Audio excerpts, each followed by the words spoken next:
Alors, j'écoute attentivement. Et puis, mon frère Yacouba Doumbia, parlant tout à l'heure, il a parlé de 4e mandat. Justement, le débat qui dit qu'on n'a pas eu de révision constitutionnelle, mais plutôt une nouvelle constitution en 2016 et qui remettrait les compteurs à zéro. On a entendu beaucoup d'acteurs politiques également se prononcer là-dessus. Oui. Pour vous, ce débat-là, il n'a pas lieu d'être. C'est même pas moi qui le dis.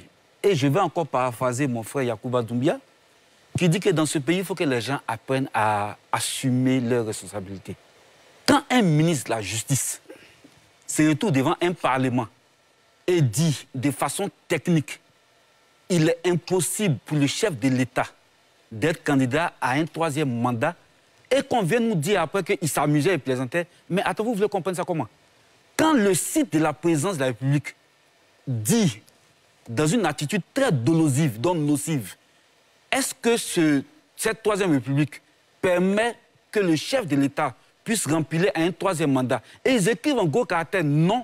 Et on vient nous dire que non, il plaisantait, il ne savait pas ce qu'il disait, et que vers la fin, c'est le Conseil constitutionnel qui doit trancher. OK. Mais ils ont la mémoire courte. Monsieur Ali, en 2010, le Conseil constitutionnel a tranché. Il se trouve des gens qui viennent dire non, en 2010, ils ont barré 13 départements, ils ont barré 7 départements.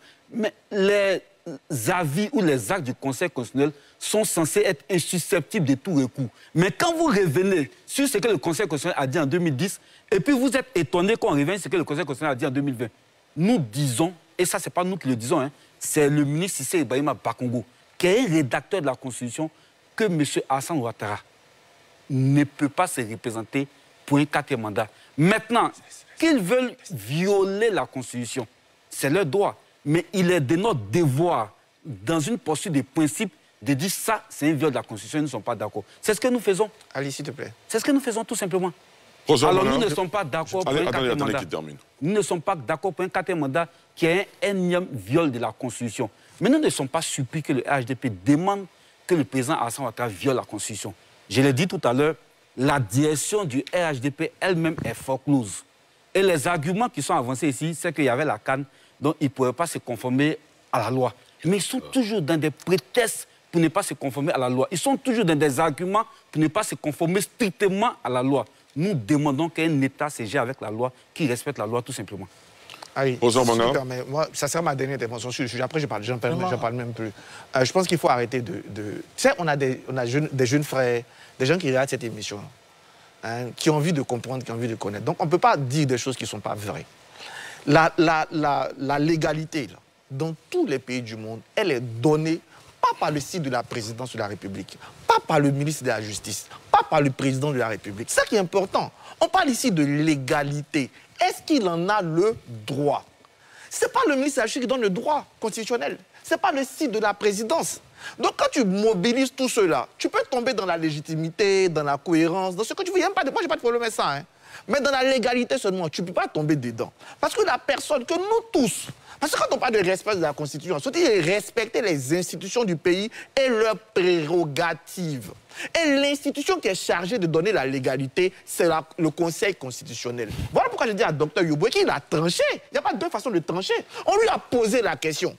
Est-ce que Alassane Ouattara peut être candidat? Lui, il dit oui, il n'a pas tranché, mais il a tranché. Donc juridiquement, légalement, c'est fini. Maintenant, l'arnaque dans laquelle cela veut nous mettre, c'est l'arnaque de 2010. Il y a deux choses qu'il faut retenir en 2010. Première chose, je l'ai dit et je le répète pour la dernière fois, je ne reviens plus là-dessus. En 2010, on était en crise. Et en 2008, Laurent Gbagbo lui-même a signé l'accord de Pretoria dans lequel on a invité la communauté internationale à gérer notre crise. On lui a donné un pouvoir qui fait qu'on a le pouvoir d'être au-dessus de notre Conseil constitutionnel sur l'élection. C'est pour ça que quand la CEI a fini, le Conseil constitutionnel a fini, on est parti vers le suprême à qui on a donné ce pouvoir, qui est la certification. Et elle a dit ce qu'on a retenu. Et d'ailleurs, vous voyez, on ne s'est pas arrêté à ça. Quand le choix a fini, là, on a même rappelé le Conseil constitutionnel pour venir donner la légalité. On ne s'est pas arrêté à ça. On aurait pu dire c'est fini. Mais on dit non. Malgré ça, Yondré vient. Il est venu dire qu'il était possédé. Dieu merci, on l'a délivré, donc il a redonné la légalité. Mais chose plus grave, sur lesquelles on va savoir, dans une république, le suprême, c'est le peuple. Le Conseil constitutionnel, là, il ne peut pas prendre de décision contre le peuple. Le peuple s'est exprimé. Il a voté. toi, Conseil constitutionnel, tu peux pas venir mélanger des résultats pour changer ce que le peuple a dit. Ça veut dire quoi? C'est-à-dire qu'on va à une élection présidentielle, et ça, c'est dans la Constitution, que, par exemple, il y a 5000 voix d'écart. S'il y a un coin de fraude où on a 2000 voix, le Conseil constitutionnel peut annuler. Parce que les 2000 voix ne changent pas. Mais si en annulant, on passe à 6000 voix, il n'a pas le droit d'être au-dessus du peuple. Tout ce qu'il peut faire là, c'est réconvoquer le peuple. Yaoundé ne peut pas se permettre, parce qu'il est Conseil constitutionnel, de dire le peuple a choisi Ouattara, mais moi, Yaoundé, parce qu'il y a ça ici, j'annule, et puis je mets un nouveau. Il dépasse ses prérogatives. C'est important. Donc il faut arrêter d'enfumer les Ivoiriens. En 2010, on était tous là. Ce que je dis là, c'est factuel. Tout Ivoirien qui a vécu ça le sait. Vous avez perdu. Et comme d'habitude, je dis le PPAC perd toujours. Et à chaque fois, en 2010, on n'a pas pu. On ne peut pas l'accepter parce que la communauté internationale est la veille. Mais le Conseil constitutionnel ne peut pas prendre une décision au-dessus du peuple. Il ne peut pas venir dire que le peuple a choisi et plus la gagner. Ce n'est pas possible. Donc arrêtez d'enfumer les gens. La question Ouattara, elle est tranchée. Mais on va la reposer en 2025. Puisqu'en 2025, là, il ne va pas y déposer ce dossier encore, non? Et puis le Conseil constitutionnel va trancher encore. Et ils vont retrancher. Je ne vois pas comment ils vont faire ce qui est différent de 2020. Donc arrêtez d'enfumer les Ivoiriens. Moi, je pense que le débat sur Ouattara, sa candidature. Sa candidature. Voilà, c'est bon, ça va. D'accord, très bien. Docteur Ewusu.